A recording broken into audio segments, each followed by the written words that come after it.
माँ तू सबसे प्यारी है, माँ तू जग में न्यारी है। माँ तू सबसे प्यारी है, माँ तू जग में न्यारी है। अपने आंचल में रखना, अपने आंचल में रखना। हमें वरदानों से भरना। माँ तू सबसे प्यारी है, माँ तू जग में न्यारी है। माँ तू सबसे प्यारी है, माँ तू जग में न्यारी है। Mr. Rajan Samuel, a great missionary in Hindi heartland, first class with distinction.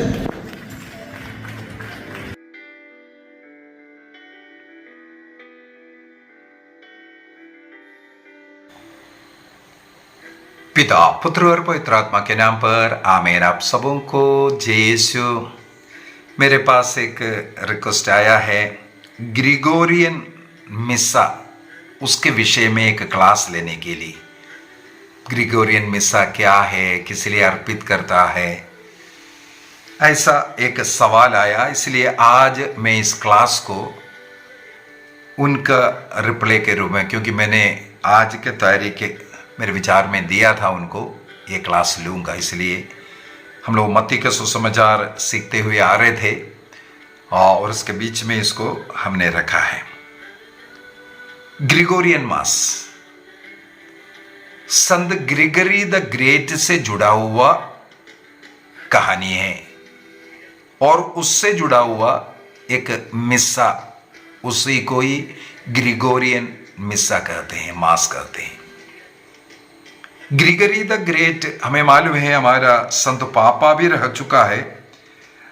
590 से लेकर के 604 तक, 590 से 604 तक हमारे चर्च का पोप रहा। ग्रिगरी द ग्रेट एक महान संत है। ये अपने संस्था में आबोट पद पर था जब ये संत पापा चुना गया। इनका डायलॉग्स बोल करके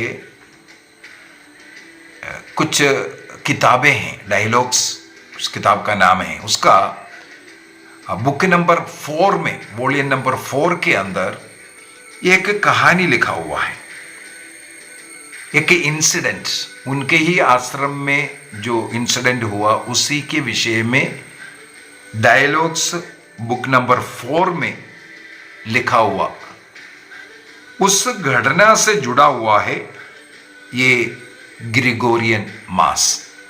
घटना इस प्रकार है, जब ग्रिगरी द ग्रेट पोप बिना 590 में, इसके बाद एक घटना हुआ। उनके आश्रम में एक जस्टिस नाम का एक डॉक्टर, पेशे में वो डॉक्टर है, वो डॉक्टर सन्यासी बन करके इनके आश्रम में रहता था और साथ ही साथ आश्रम के लिए, अन्य लोगों के मदद के लिए सब ये डॉक्टर का काम भी करता था, लेकिन एक सन्यासी था। तो ये डॉक्टर का काम करते वक्त उनको बुलाहट मिला, वो सन्यासी बनते हैं और संत ग्रिगरी के आश्रम में ही वो सन्यासी बनकर कर रहा था। हमें मालूम है इस प्रकार जीवन जीने वाले सन्यासी लोगों को आश्रम में रहने के लिए जब वे लोग वाउस लेते हैं, मुख्यतः 3 वाउस लेते हैं, व्रत लेते हैं। सबसे पहले है पॉवर्टी, गरीबी का। दूसरा है चास्टिटी, विवाह ना कर पवित्र जीवन जीने के लिए, कोई अपवित्रता का जीवन ना जीने का, चास्टिटी का। तीसरा है ओबीडियंस, आज्ञाकारिता। तो पॉवर्टी, चास्टिटी और ओबीडियंस, ये 3 व्रत चाहे हमारे पुरोहित लोग हो, सिस्टर लोग हो, ये सब यही व्रत लेते हैं। इसका मतलब आदिम काल से ये व्रत, 3 व्रत लेकर के सन्यासी जीवन जीते हैं। इस जस्टिस जो डॉक्टर था, इसका मतलब वो कुछ पैसा वगैरह, धन वगैरह कमाया हुआ व्यक्ति है। जब इस प्रकार का आश्रम में ज्वाइन करते हैं तो उनका जो धन दौलत ये सब आश्रम में देता है, आश्रम को दिया जाता है। विशेषकर आश्रम निवासियों को अपना स्वयं का कुछ भी नहीं रख सकता, ना पैसा रख सकता है, कोई वस्तु नहीं रख सकता, अपना गाड़ी नहीं रख सकता, अपना बैंक अकाउंट नहीं हो सकता। तो इस प्रकार का कुछ नियम है। उनके पास जो कुछ है, उनके पास मान लो आश्रम में गाड़ी है, सबके लिए वो गाड़ी है, सबके उपयोग के लिए होता है। तो इस प्रकार का आश्रम जीवन, विशेषकर जो पुराने समय पर और भी थोड़ा सा कठोर रीति से, आजकल थोड़ा सा रिलैक्सेशन तो आ गया, लेकिन ये तीनों वाउस लेते हैं, दरिद्रता का, ओबीडियंस का और चास्टिटी, ब्रह्मचर्य का। ये तीनों व्रत लेने वाला ही जो आश्रम निवासी हो सकता है। तो ये जब आश्रम में ज्वाइन करने के लिए तीनों व्रत लिया, लेकिन एक गलती इन्होंने किया, किसी को मालूम नहीं। इन्होंने 3 गोल्ड कॉइन, सोने का 3 कॉइन को छिपा कर रखा। अपने ही धन है, कहीं से चोरी नहीं किया है, क्योंकि वो डॉक्टर था। बाकी सब संपत्ति उन्होंने आश्रम को दिया। जैसे हम लोगों को प्रेरित चरित्र अध्याय 5 के अंदर सफीरा अननियस का कहानी मालूम है। आदिम कलीसिया अपने धन संपत्ति सब बेच करके उन पैसा जो प्रेरितों के चरणों पर रखता था, कलीसिया के सबों के उपयोग के लिए रखता था। अननियस सफीरा भी यही कार्य किया, लेकिन उन्होंने क्या किया, एक भाग कुछ अपना छुपा कर रखा। इसके अंदर हम लोग देख रहा है दोनों का मृत्यु होता हुआ। ईश्वर के, पवित्र आत्मा के विरुद्ध वो झूठ है, इसलिए उनका मृत्यु होता हुआ। इस जस्टिस भी इसी प्रकार का कार्य किया। तब तक ये छिपा रहा ये तीनों गोल्ड कॉइन। जब ये बेड रिडन हो गया, मरने का अवस्था में हुआ, और उसी आश्रम में उनका भाई, सहा भाई कोपिसूस नाम है, कोपिसूस नाम वाला उनका सहा भाई, इनके जो बीमार अवस्था में उनसे एक कन्फस करते हैं कि मैंने ऐसा एक गलती किया है, 3 गोल्ड कॉइन मैंने छिपा कर रखा हुआ है। ये बात उनको बताया, और उनके द्वारा आश्रम में सब लोग ये जान लिया। उस समय पर दरिद्रता का व्रत लेने वाला व्यक्ति ऐसा 3 गोल्ड कॉइन को छिपा कर रखना एक बहुत बड़ा अपराध, पाप मानते हैं। जिस प्रकार अननिया सफीरा ने किया, उसी प्रकार ये बात संत पापा, क्योंकि उनका आबोट था, उनके समय पर ये व्रत लिया था जस्टिस ने, इसलिए उनको सूचना दिया गया और जस्टिस का मृत्यु भी हुआ। तब संत पापा ग्रिगरी द ग्रेट ने उनसे आग्रह किया कि आगे आने वाले 30 दिनों तक जस्टिस के लिए पवित्र मिस्सा अर्पित करो। अगला 30 दिनों के लिए लगातार उनके लिए प्रार्थना करो और उनके लिए पवित्र मिस्सा अर्पित करना। क्योंकि संत पापा ग्रिगरी द ग्रेट को बहुत झटका लगा, दुख लगा, हमारे ही आश्रम का एक व्यक्ति की आत्मा इस प्रकार नष्ट ना हो जाए, इसके लिए उनके पापों का प्रायश्चित हो। मृत्यु के पहले अपने उस गलती को स्वीकार भी किया है और उनका आत्मा नष्ट ना होवे, उसके लिए उनके लिए मिस्सा अर्पित करने का और उन्होंने कहा अगला 30 दिनों के लिए आश्रम में जस्टिस के लिए प्रार्थना और मिस्सा अर्पित किया जाए। कोपिसोस इनका भाई ये कार्य करना शुरू किया और आश्रम के अन्य सभी लोग। संत पापा ग्रिगरी ये 30 दिन का एक कार्य बोलने के पीछे पुराना विधान विधि विवरण ग्रंथ अध्याय 34 वाक्य 8 का घटना, पुराना विधान का विधि विवरण ग्रंथ 34 हमें मालूम है, डिट्रोनॉमी चैप्टर 34, जहां मूसा नबी नबी का 9 पर्वत पर चढ़ करके जो प्रज्ञात देश को देख रहा है, इसके बाद उनका मृत्यु, उनका दफन, और इस्राएल के लोगों ने, यहूदी लोगों ने 30 दिनों तक उनके मृत्यु पर शोक मनाया, ये लिखा हुआ है। मूसा नबी को कनान देश में प्रवेश करने के लिए ईश्वर ने दिया नहीं और उनका मृत्यु उससे पूर्व में हुआ। इसके लिए यहूदी लोगों ने अगले 30 दिनों तक शोक मनाया, उनके लिए प्रार्थना किया। इसके आधार पर संत पापा ग्रिगरी के मन में आया अगला 30 दिनों तक इस जस्टिस के लिए शोक मनाया जाए, प्रार्थना किया जाए, मिस्सा अर्पित किया जाए, बेली अर्पित किया जाए। जिस 30वां दिन जब खत्म हुआ, उस दिन कोपिसियोस को जो मिस्सा अर्पित करने के बाद, जो कोपिसियोस उनके जो भाई और आश्रम में ही रहने वाला, उनको इस जस्टिस का एक दर्शन मिलता है। उस दर्शन में कोपिसियोस से जस्टिस ने कहा, आप लोगों के प्रार्थना और बलि के द्वारा मुझे जो कष्ट पीड़ा जो मिल रहा था, जो संकट मेरे जीवन में गुजर रहा था, उससे मुझे अभी मुक्ति मिल गया। जो जंजीर, जो दर्द मुझे सता रहा था, वो आज पूर्ण रूप से मैं मुक्ति प्राप्त किया उससे। ये दर्शन संत पापा को भी सुनाया गया और इस 30 दिन की प्रार्थना और विशेषकर जो बेली अर्पित कर प्रार्थना, ये कलीसिया के एक कस्टम बनने के पीछे का कारण यही है। संत पापा ग्रिगरी द ग्रेट स्वयं अपने डायलॉग बुक नंबर 4 के अंदर इसका वर्णन किया हुआ है। कैथोलिक कलीसिया का धर्म शिक्षा ग्रंथ 1030 से 32 तक अगर पढ़ेंगे,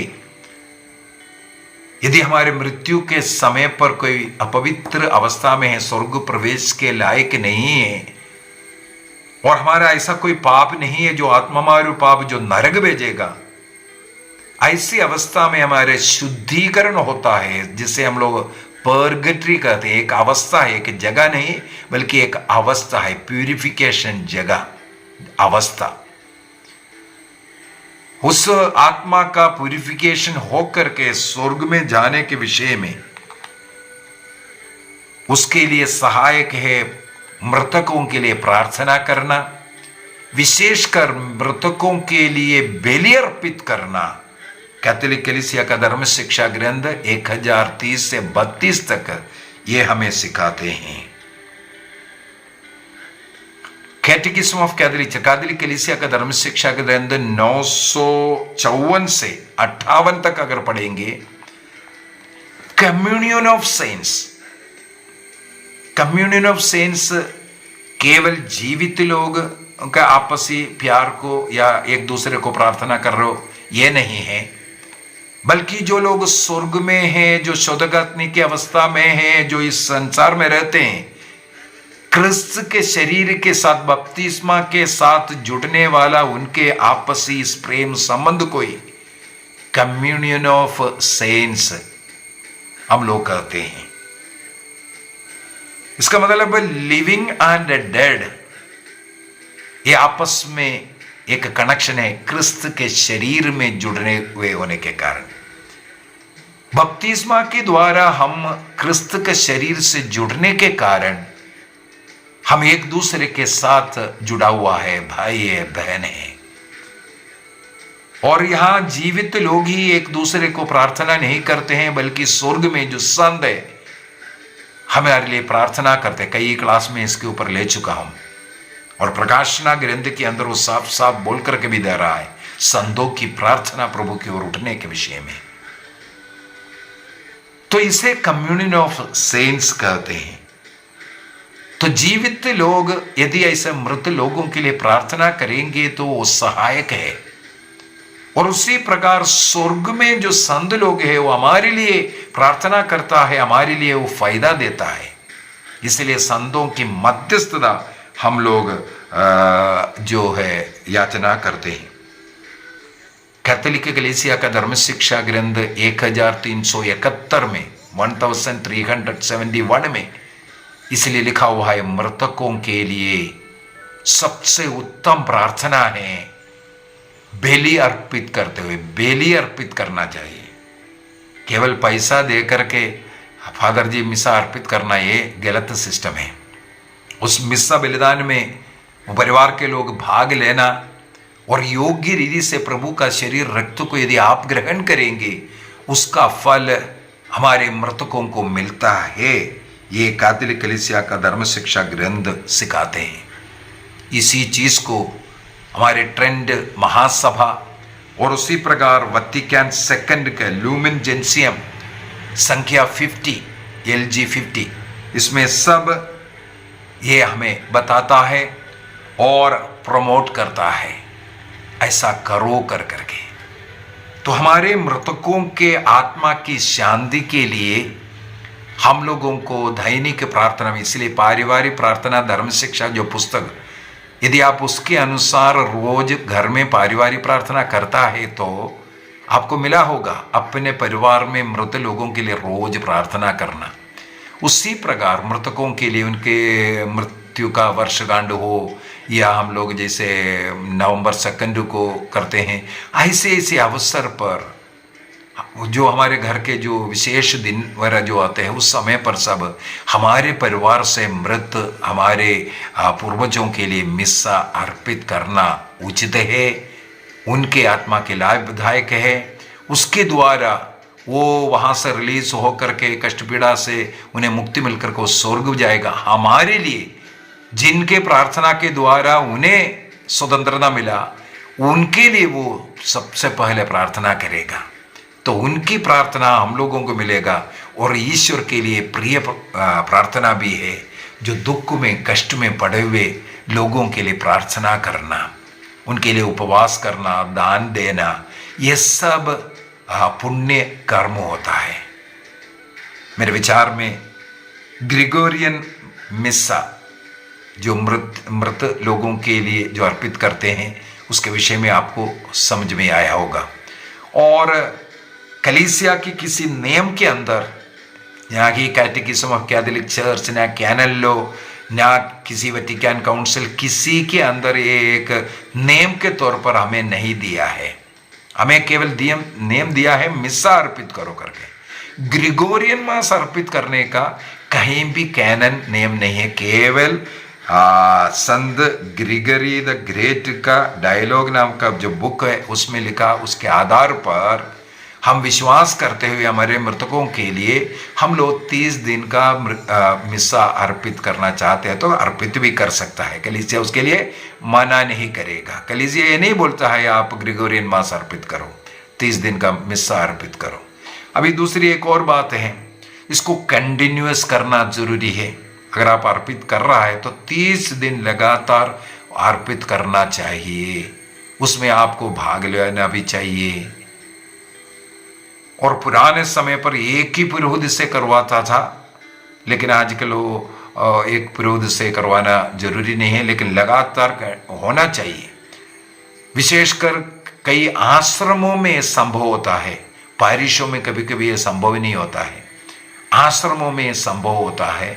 तो आश्रमों में कई जगहों पर इस प्रकार का मिस्सा अर्पित किया जाता है।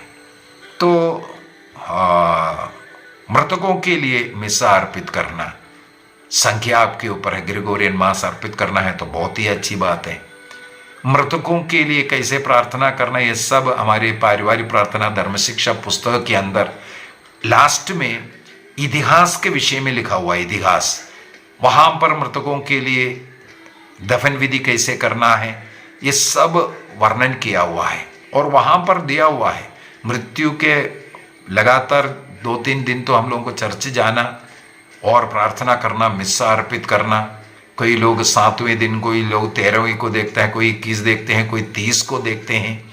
इस प्रकार का अनेकों हमारे संस्कृति के अनुसार, जगह के अनुसार मनाते हैं। तो 30 दिन का दुख मनाना कलीसिया के और बाइबल के अनुसार ये न्याय संगत है, वो सही है। और उन दुख के दिनों में परिवार के लोग मिस्सा अर्पित करना और साथ ही साथ उनके लिए प्रार्थना करना, यह सब अच्छा है। कई जगहों पर एक वर्ष के लिए परिवार में विशेष प्रार्थनाएं सब चलाते हैं, कई अपने रीति रिवाज के अनुसार। लेकिन जो बहुत ही जो दुख मनाने का बाइबल के अनुसार ये 30 दिन है। कई लोग जो प्रभु यीशु मसीह के 40 दिन के बाद स्वर्ग में उद्ग्रहण हुआ, उसमें विश्वास करते हुए 40 दिन का मनाते हैं, ये भी अच्छी बात है।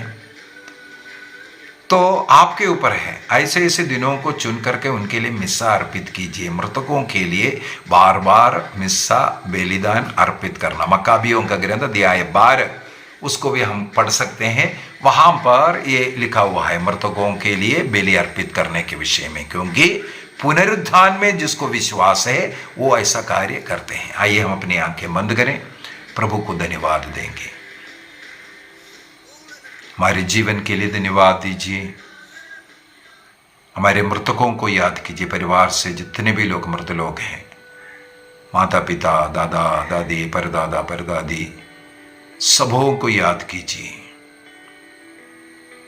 पिता के लाइन में और माँ के लाइन में हमारे भाई बहन लोग, सबों को याद कीजिए। उनकी आत्मा के शांति के लिए प्रार्थना कीजिए। प्रतिदिन हमारे पारिवारिक प्रार्थना में हमारे परिवार के मृतकों के लिए हम प्रार्थना करना, उनका आदर करता है। उनको याद करना, प्रार्थना के समय पर उन्हें याद करना भी बहुत बड़ी चीज होता है। निर्णय कीजिए और विशेष दिनों में उनके लिए मिस्सा अर्पित करना, बेली सबसे बड़ा है प्रार्थना है। इससे बढ़कर के कोई प्रार्थना नहीं होता। बेली अर्पित करना, मिस्सा बेली से बढ़कर के कोई प्रार्थना नहीं। निर्णय कीजिए। प्रभु हम सबों को आशीष दे कृपा दे। पिता, पुत्र और पवित्र आत्मा के नाम पर आमीन। आप सबों को जय यीशु।